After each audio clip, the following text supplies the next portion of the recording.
Bonjour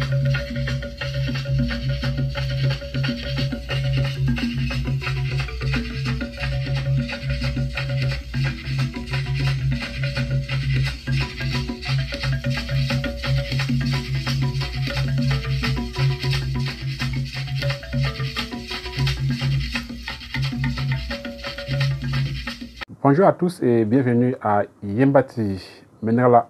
Mesdames et messieurs, installez-vous confortablement et nous allons essayer de voir, n'est-ce pas, la quintessence d'un concept que les gens ont eu l'habitude d'utiliser, peut-être à tort et à raison, peut-être dans l'ignorance, peut-être par imitation.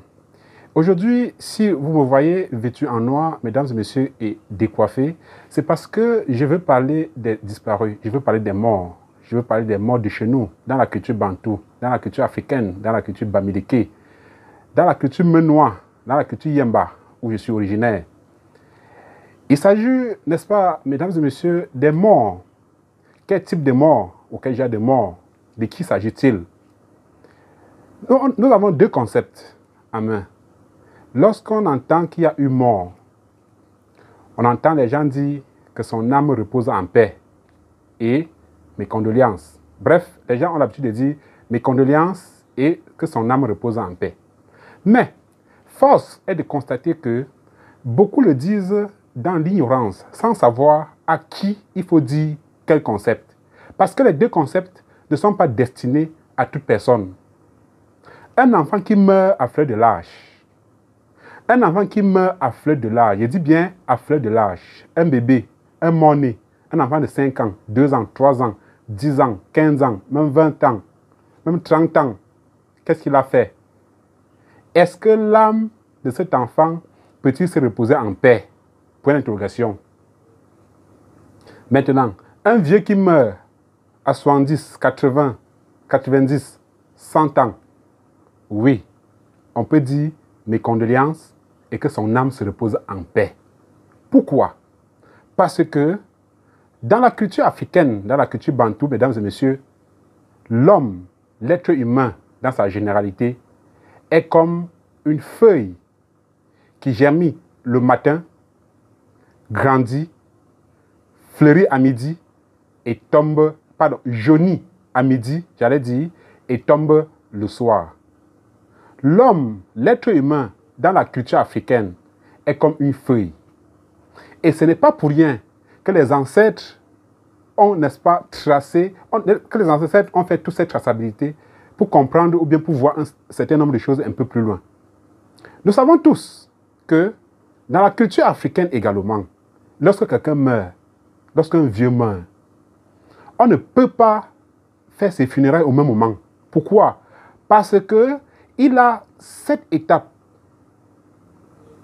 à traverser avant d'avoir accès au monde des ancêtres, avant d'entrer, lorsqu'on dit il est devant la porte des ancêtres, lorsqu'il traverse ces 7 étapes et qu'il arrive devant cette porte, qu'est-ce qui se passe? Il réclame au monde vivant de faire son funérail, en fait de faire son rite pour lui permettre l'entrée dans le monde des ancêtres. C'est de ça qu'il est question. Lorsqu'un mort, un vieux qui meurt, il doit parcourir certaines étapes, un certain nombre d'étapes. Je crois bien c'est 7 étapes, donc ça fait 7 ans. Bref, à partir de 5, 7 ans. Lorsqu'il arrive devant la porte des ancêtres, il vous demande maintenant, il vous recommande maintenant de faire son rite pour lui ouvrir la porte des ancêtres. C'est ça qu'on appelle les funérailles. C'est ça qu'on appelle les funérailles. Voilà l'origine des funérailles. Et voilà également pourquoi les chefs de la Menois, le département de la Menois, dans la région de l'Ouest Cameroun, nous sommes en Afrique centrale, n'est-ce pas, les chefs se sont réunis en association et ont proscrit l'organisation des funérailles des morts juste après son décès. Ils avaient compris, parce que beaucoup de familles faisaient cela, et plus tard, on refaisait ce funérail, ou bien plus tard, c'était un peu comme s'il y avait une malédiction dans dans beaucoup de familles, et il fallait remédier à la situation.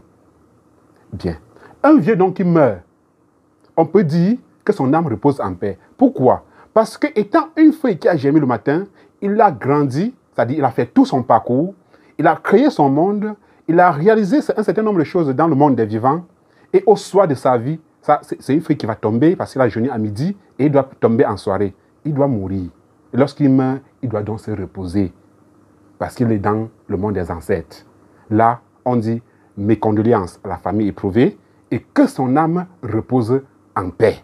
Maintenant, pour un petit enfant qui vient de mourir, pour un jeune, un nouveau-né, un enfant de 5 ans, un enfant de 10 ans, un enfant de 15 ans et autres, est-ce que son âme peut se reposer en paix? Non.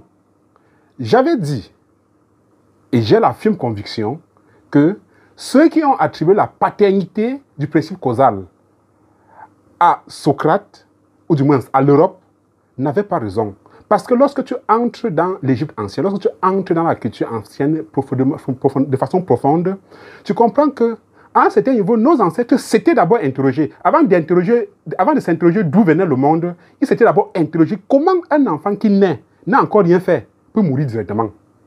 C'était ça leur préoccupation. D'où l'autopsie. C'est de là qu'est née l'autopsie. Maintenant, lorsque quelqu'un meurt, un monsieur qui m'a appelé l'âge et qui est cause de sa propre mort, nous savons tous qu'il n'accède jamais au monde des ancêtres. Nous le savons tous. Il n'accède jamais au monde des ancêtres. La raison, beaucoup de ces personnes-là arrivent en route et retournent dans le monde des vivants sous forme d'esprit négatif. C'est l'origine des démons. Les pasteurs ou les prêtres ne vous ont jamais expliqué. Eux, ils délivrent. Je ne sais pas, c'est vrai. Mais ils n'ont jamais dit d'où viennent les démons. Bon.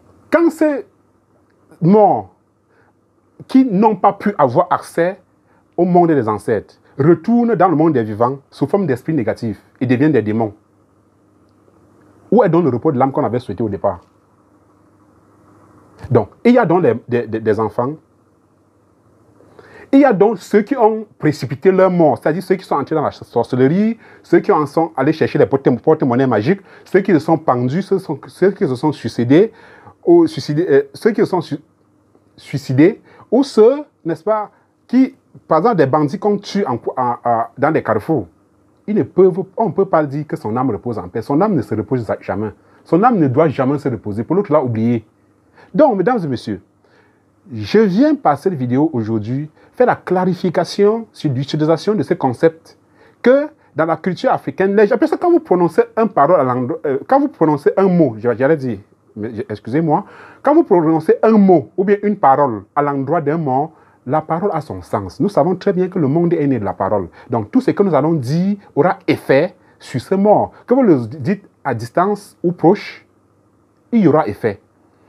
Quand un enfant meurt, ce qui est sûr, lorsqu'un enfant meurt, il n'y a pas de mort naturelle chez un enfant. Soit on l'a tué, soit il est ce qu'on appelle chez nous à jumeau et que le milieu de vie, c'est-à-dire les enfants qui meurent ici et disparaissent ailleurs, dans le milieu où il est né, ne l'a pas plu, il n'a pas aimé ses parents, et il change de zone. Il doit mourir dans cette famille et renaître dans une autre famille. On a eu à rencontrer certains parents, certains papas, certains grands-parents qui disaient « J'avais rencontré ma mère dans tel marché. Je l'avais poursuivi et c'est pour ça que je suis né ici. » Et on a eu également à voir des papas qui disent « Je suis né dans telle famille, mais ma mère, en fait, la première femme qui m'a accouché, celle qui m'avait d'abord accouché était la première femme de mon père et son comportement était vraiment diabolique au point où j'ai jugé mieux changer de maison. C'est-à-dire, je suis mort et la quatrième femme de mon papa m'a mise au monde. Donc, je suis revenu dans la même concession parce que j'ai aimé mon père, mais je suis revenu par une autre femme. À ce genre d'enfant, lorsqu'il est couché mort, vous voyez le corps, est-ce que vous pouvez dire que son âme repose en paix? Quelle âme? Non, parce que l'âme de tout enfant, de tout jeune qui meurt, c'est volatile, est en plein air.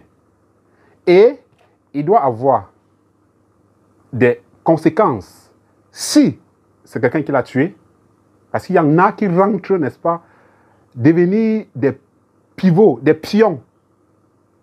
Il y en a qui rentrent et essaient d'éteindre même dans la généralité toute la famille de celui qui les a tués, donc de l'auteur, de leur bourreau. Et nous sommes là, lorsqu'on entend « il est mort », on dit que son âme repose en paix. Non, ne disons plus ça pour des enfants ou pour ceux qui ont précipité leur mort.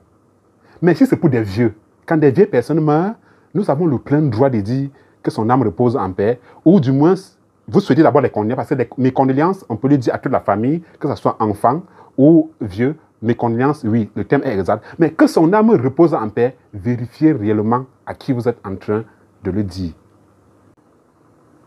Que son âme repose en paix, ou bien mes condoléances. En Yéma, qu'est-ce qu'on dira? Pourquoi il y a ça?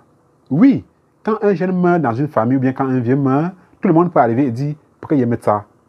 Nos condoléances, les condoléances. Pourquoi il y a ça en Motsanganga? C'est normal. Mais, si c'est un jeune, n'accompagnez pas par que son âme repose en paix. En Yéma, on dira également, lorsque c'est un vieux, vous allez entendre quelqu'un dire, pourquoi il y a ça? Ça veut dire que son âme repose en paix. Bien. On le dit quand c'est un vieux. Mais quand c'est un jeune, est-ce qu'on peut encore lui dire que son âme repose en paix? Qu'il a fait quoi? Il a fait quoi dans sa vie si bien que son âme va se reposer en paix? Impossible. Son âme ne peut jamais se reposer en paix. Lorsqu'il s'agit d'un enfant qu'on a tué, ou d'un enfant, avec quelqu'un qui meurt après de l'âge, son âme ne peut pas se reposer en paix. Quelqu'un qui est entré dans la sorcellerie et mourir, son âme ne peut pas se reposer en paix. Quelqu'un qui s'est suicidé lui-même, son âme ne peut pas se reposer en paix. Un bandit qu'on a tué dans la rue, son âme ne peut non plus se reposer en paix. Sauf un bandit, en fait, même s'il a arrêté le vol et qu'on l'a tué de façon bizarre, son âme non plus se reposer en paix. Donc, mesdames et messieurs, voilà un peu où, n'est-ce pas, nous voulions en venir. Voilà un peu où il faut comprendre un certain nombre de choses. Voilà un peu où il faut, n'est-ce pas, choisir ces mots. Parce que nous savons tous que le monde est fait de la parole. Tous les rites que nous faisons en Afrique, lorsqu'on veut faire un rite, ça accompagne la parole. Même le Lekedem, quand le Lekedem veut faire sa chose, lorsqu'il prend de l'eau pour verser, je parle de ceux qui se baptisent à l'église, il a une prononciation, ils ont des paroles qu'ils prononcent. Donc tout est accompagné de la parole. Et nous savons que la parole qu'on prononce à l'endroit d'un mort a un effet. La parole qu'on prononce à l'endroit d'un mot a un effet. Ce qui veut dire quoi? Ce qui veut dire que n'allez pas prononcer des paroles sur un mort dont il ne mérite pas. La preuve en est, lorsque quelqu'un vous dit, un de mes frères est mort par accident, vous dites que son âme repose en paix, mes condoléances, ma personne. Après, vous dites, vous avez rêvé la nuit, vous avez vu la personne, vous avez vu le mort là. Pourquoi vous rêvez, vous le voyez? Personne n'a jamais expliqué pourquoi il a souhaité les condoléances à un mort ou bien je ne sais pas trop, et il a vu, ils sont vus dans un rêve la nuit, un truc pareil. Les gens ne l'ont jamais expliqué. C'est parce que la parole qui a été prononcée n'a pas mérité le type de mort. Donc, à chaque mort, un choix de parole, un choix de souhait. Dans le jargon Yemba, lorsqu'on a dit Metsa, qui vient de Ntsa, dans la pitié, priez Metsa, les condoléances. Nous venons en compassion, en réconfort. Nous partageons la douleur. Priez Metsa. Oui, c'est normal que ce soit un nouveau-né, un enfant ou un vieux, ça se dit.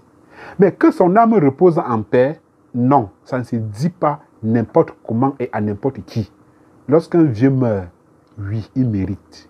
Priez Metsa, Chichori, Anombweni, nos condoléances et que son âme repose en paix. Là, c'est normal. Mais pour un jeune, non, ça ne se dit pas. Mesdames et messieurs, je suis Olivier Germain Tafemoé. Restez scotchés à Yemba TV. C'est la chaîne qui vous honore, c'est la chaîne qui vous ouvre la bonne façade culturelle. Oh, ombo, allez, un